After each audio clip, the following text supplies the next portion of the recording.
Welcome to Lavender Bergamot Kitchen. Today we're going to make a citrus curd. So we've probably all heard of lemon curd. And you can really make it with any kind of citrus though. And you can even make it with cranberry. The recipe will be a little bit different. But for any of the citruses, what you need is 3 eggs, about a tablespoon of citrus zest, 6 tablespoons of sugar, and a half cup of juice. And that's about it. So we're going to start by just whisking everything together. So I've got my eggs and my zest already in my pot. I'm going to measure in my sugar.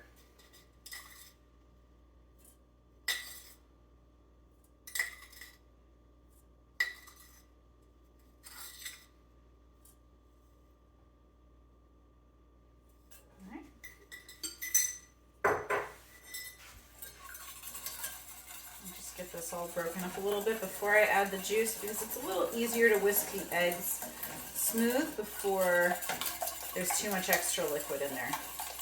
The only other ingredient we're going to need is 6 tablespoons of butter, which we will add in at the very end.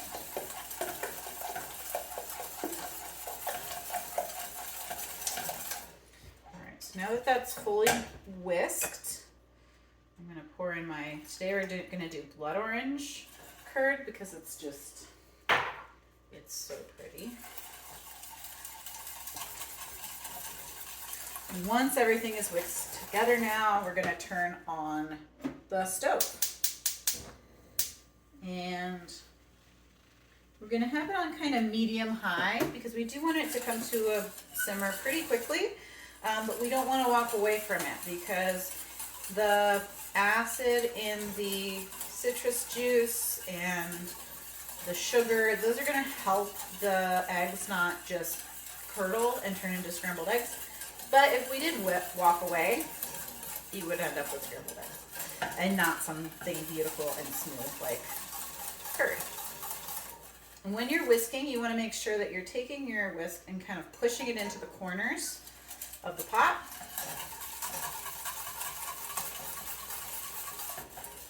If not every single time, every once in a while. You don't want to just whisk in the middle like this because what will happen is that the edges, that's where the eggs are going to start to coagulate a little bit thicker, and that's where you might get chunks.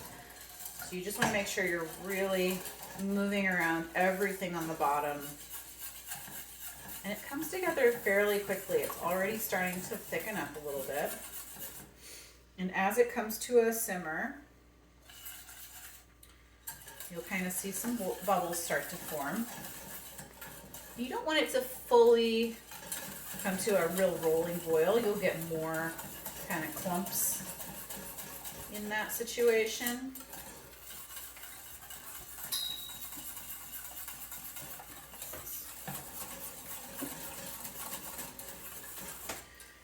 Every once in a while, just kind of pause and see where it's at. Sometimes if you're whisking too much, you might miss the boiling beginning.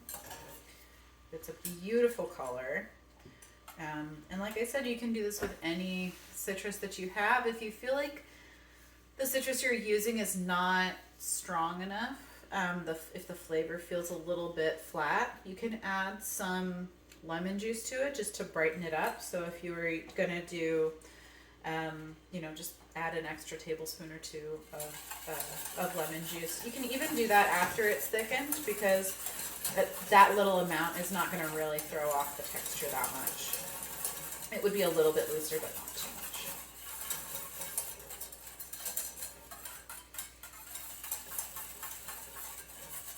Okay, getting pretty close. So the butter you want to add in at the very end because what that's going to do is it's going to be off the heat, and so it's going to slowly melt into the curd, and as it melts it'll create more of this kind of whipped creamy texture rather than if we just threw it in all at once or added in melted butter. It doesn't quite give it that really creamy texture in your mouth.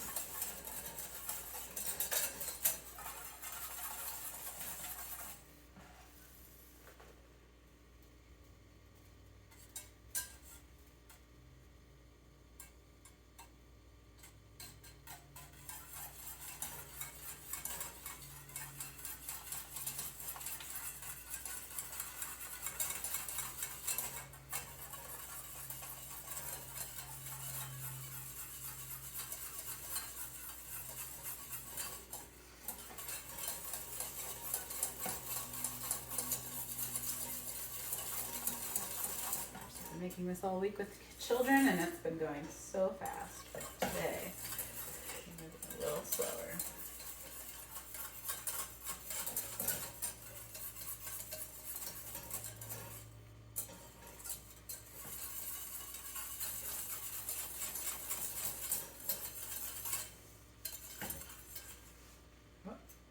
All right, there comes some boiling bubbles at the edges there. I'm gonna take it right off the heat.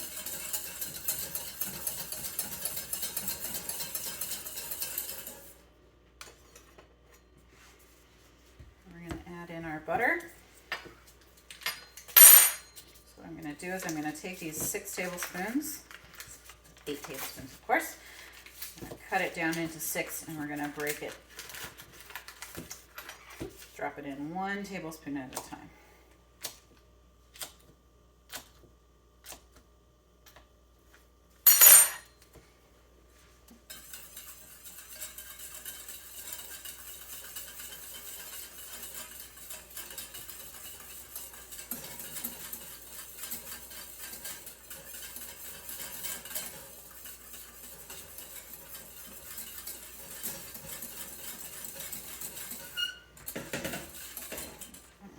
Easy to see there, but it's this kind of mauve-y rose color, and it's getting a little thicker and stuffier as I'm adding in each tablespoon of butter, and I'm just whisking until the butter is fully dissolved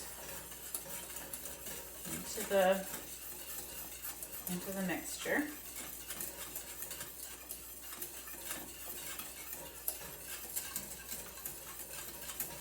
Takes a little bit longer this way, but if you just dumped all 6 tablespoons in, what might happen is that the oil wouldn't fully incorporate, and so it could have a funny texture on the surface.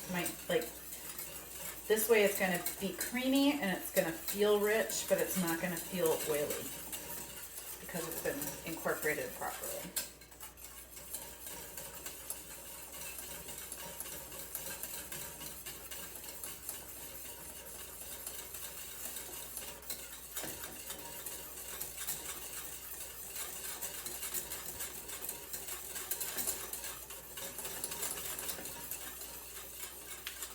Last one.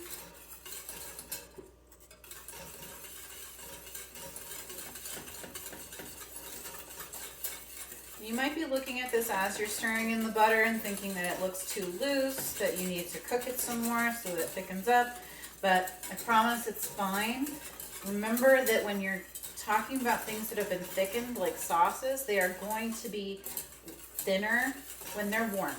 So if you pour this into a dish and you chill it, it's going to be spreadable and thick like you expect a curd to be. While it's still hot, it's going to be much more runny. All right, so there you have it. We've got our lovely pot of blood orange curd here. And you can serve this over a cake or scones or on toast. Anything that you feel like could use a little splash of citrus in your life. So thank you for joining us today in the Lavender Bergamot Kitchen. Follow and subscribe to learn more about using citrus.